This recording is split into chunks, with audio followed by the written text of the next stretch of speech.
Welcome to our newscast. It's 6 p.m. on a Monday evening here in Korea. I'm Daniel Che here to provide you with the latest. Let's start with the headlines.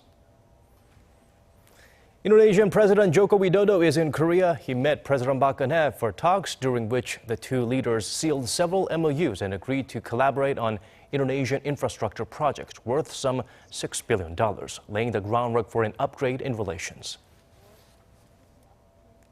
The OECD cuts Korea's growth outlook for this year to 2.7%, pointing to risk factors like the aging population, slumping exports, and fast rising household debt. The growing threat of North Korea brings Seoul, Washington, and Tokyo closer together than ever, militarily, that is. For the first time, the three sides will hold a joint anti-missile exercise at the end of June. We start at the nation's top office. President Park Geun-hye sat down with her Indonesian counterpart, Joko Widodo, for summit talks at Cheongwadae this afternoon.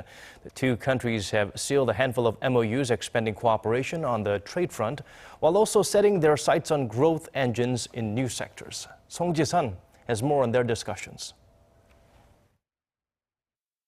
Indonesian President Joko Widodo was at the Korean presidential office of Cheongwadae for summit talks with President Park Geun-hye on Monday. After a decade of strategic partnership, the two are seeking to upgrade their relations to a comprehensive partnership. The leaders signed 11 MOUs to boost cooperation in trade and investment, as well as in new growth sectors like maritime affairs and cultural content. Seoul will also become involved in Indonesian infrastructure projects worth $6 billion. That includes construction of a light rail transit system in Jakarta, ahead of Indonesia's turn as host of the Asian Games in 2018. Through the deal struck on Monday, Korean companies will also get involved in developing Indonesia's rich gas reserves and help Jakarta better manage spatial data with Seoul's ICT systems. Seoul and Jakarta will also beef up cooperation in the creative economy, especially in the area of cultural content. Indonesia, a young country with half of its population under the age of 25, is one of Southeast Asia's fastest growing content markets, and Korean culture is making a strong impression. In the area of sport, Jakarta is also planning to consider including Pumse, the demonstration segment of Taekwondo, as an official event at the Asian Games in 2018. Song Ji-sun, Arirang News. Prior to that meeting, the Indonesian leader attended a local business forum in Seoul. It helped solidify the signing of multiple MOUs between the two nations and marked the beginning of increased economic cooperation. Lee Ji-won tells us more. President Joko Widodo and a number of Indonesian ministers held a special business forum with Korea's trade minister and some 400 local entrepreneurs on Monday. The event served as a platform for ministers from both countries to highlight the importance of economic cooperation, as well as the signing of a number of MOUs promising investment commitment. President Widodo highlighted his country's various stimulus packages and economic reforms, which have helped to open up the Southeast Asian economy, making it free from excessive regulations in order to attract more foreign investment. Over the past few years, Korea has gradually increased its investment commitment in Indonesia to rank as the seventh biggest foreign investor there as of 2015. And with the latest MOUs worth some $2 billion, Korea is set to jump into Indonesia's solar energy sector and power plant projects. In the new government, with the new focus in the two things, the first is infrastructure, and the second, how to build 5 sectors, including like manufacturing. MOU focusing to build infrastructure specific in the power generation. The chairman added that their business meeting with Korean firms resulted with both sides seeking ways to further increase economic cooperation, including boosting imports and exports by easing regulations. Lee Ji-won, Arirang News. A number of institutions have slashed Korea's economic growth outlook for 2016. The latest to join the list is the OECD, which cut it down to 2.7%. Hwang Ji-hye tells us more about the reasons behind the decision. Releasing its survey on Korea on Monday, the OECD cut Korea's 2016 growth outlook to 2.7%. The downgrade marks a 0.4 percentage point cut from its previous outlook. For next year, the organization expects Korea to grow 3%, also down 0.6 percentage points from its earlier projection.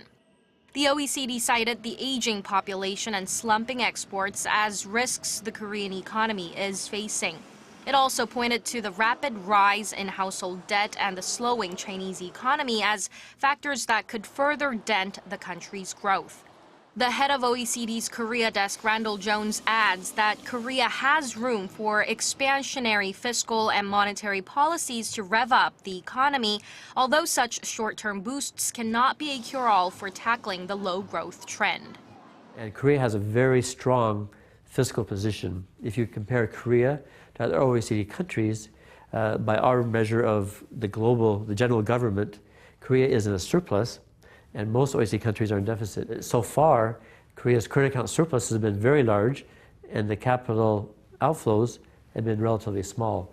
So I don't see that as a serious constraint at the moment. So I think there would be room for lower interest rates as well. He also emphasized a need for a reduction in the amount of red tape in the service sector, which has lower productivity than the manufacturing sector, as well as a decrease in the number of obstacles blocking women's employment to raise the country's growth potential. Hwang Jie, Arirang News. Murky conditions continue to cloud Korean shipyards' futures. Add to that the lack of new orders. That's more than enough hints for the nation's top 3 shipbuilders to cut production soon. Kim Min-ji looks into the dark clouds hovering over the nation's once seemingly invincible industry. Korea's ailing shipbuilding industry can't seem to catch a break, with its woes likely to continue into the foreseeable future. According to a report by a research institute of the Export and Import Bank of Korea, the volume of new orders worldwide amounted to 2.3 million compensated gross tons, or the amount of work that is necessary to build a given ship as of the first quarter. That's down over 70% from the same period last year. For Korea, the figure stood at 170,000 CGT, down 94% from the year before. The figure for the whole year is expected to come to 1.6 million CGT, down 85% from last year.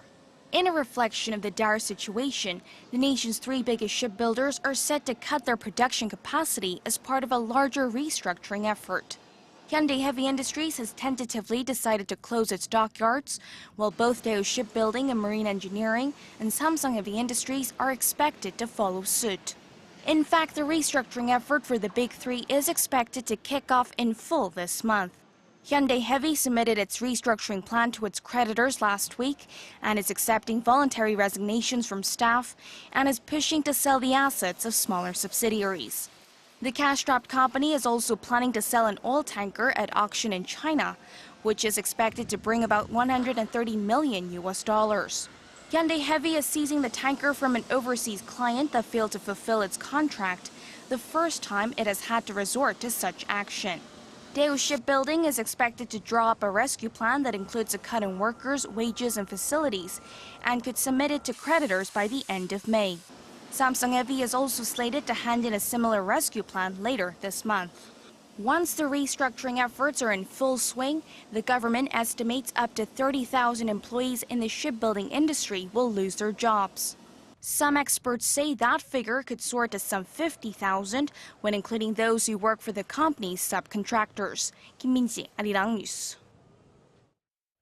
South Korea, the U.S. and Japan are expected to hold joint missile defense drills next month. The 3 sides feel the need to team up as North Korea's missile threats continue to grow. Kwon So-hwa introduces us to their first ever such a team-up.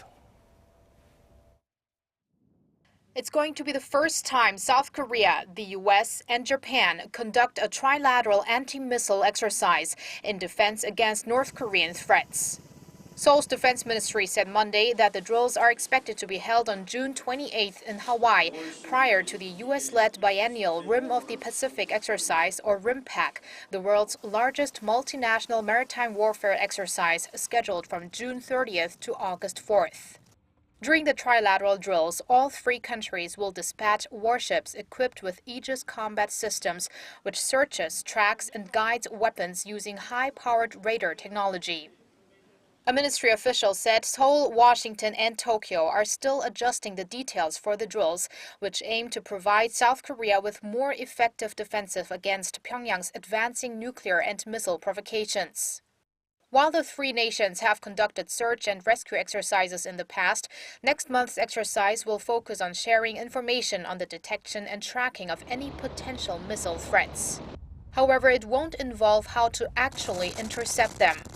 The official also denied the drills are connected to South Korea joining the U.S. missile defense system, as the Japanese Asahi Shimbun implied in a report earlier in the day.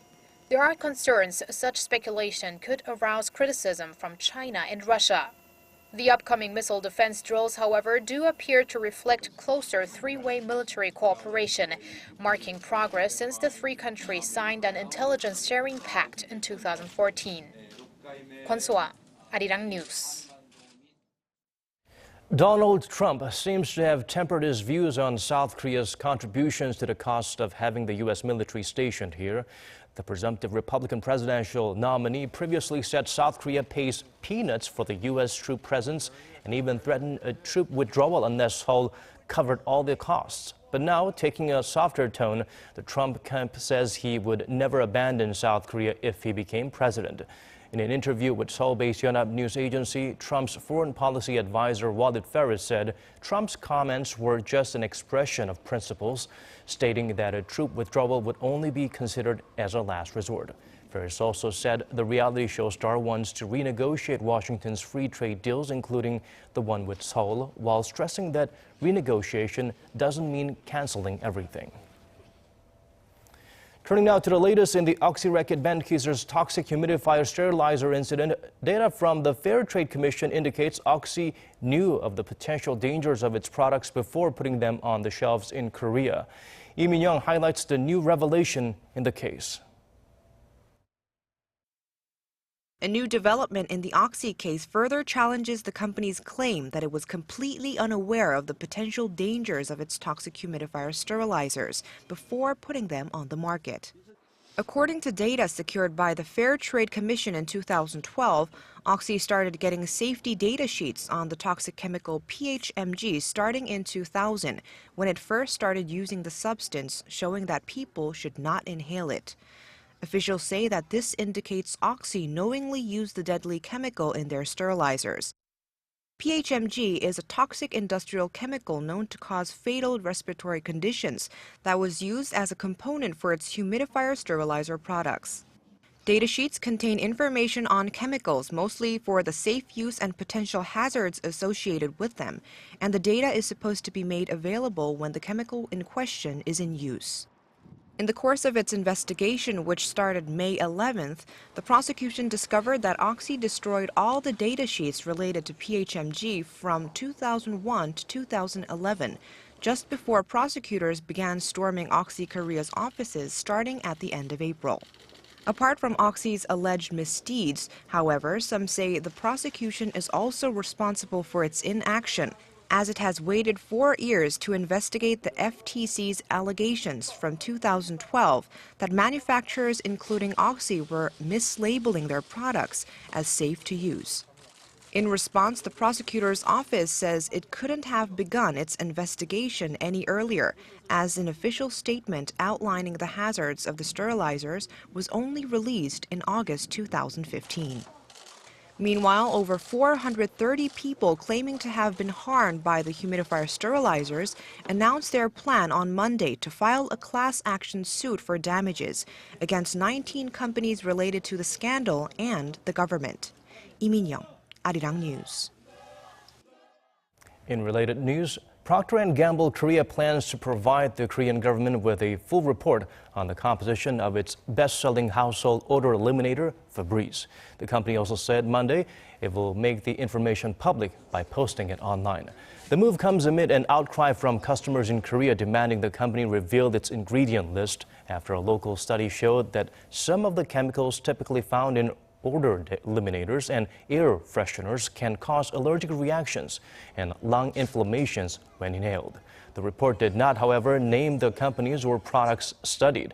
In addition, the chemicals in the study, including quaternary ammonium chloride are not specifically listed on the label of Febreze products sold in Korea. According to the Environment Minister, the chemicals are listed on Febreze products sold in the U.S.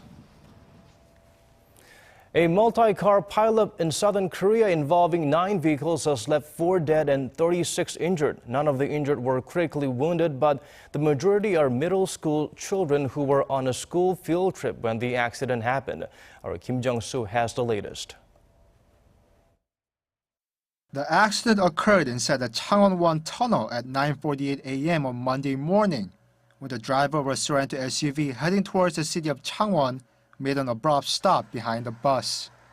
As a result, the 5-ton truck that was right behind him crashed into the SUV, setting off a chain reaction involving a second and third bus, a passenger car, a fourth and fifth bus, and finally one more passenger car. The tunnel is located on the Namhae Expressway, which connects the southwestern and southeastern regions of Korea. The man later told police he stopped because he thought the bus in front of him was going to do the same. The 5 buses involved in the crash belonged to a convoy of 7 that were transporting 243 middle school students and 10 teachers to a youth training center in Gosong, Gyeongsangnam-do Province. 4 people died in the accident and 36 were injured, though none critically. One of the 4 is the driver of the passenger car that collided with the 3rd bus and was hit from behind by the 4th bus. 35 of the students on the buses were injured, along with one of the bus drivers, and all are receiving medical treatment. Traffic was delayed for 3 hours after the accident, but had returned to normal by 2 p.m. Police are still looking into the exact cause of the collision. Kim Jung-soo, Arirang News.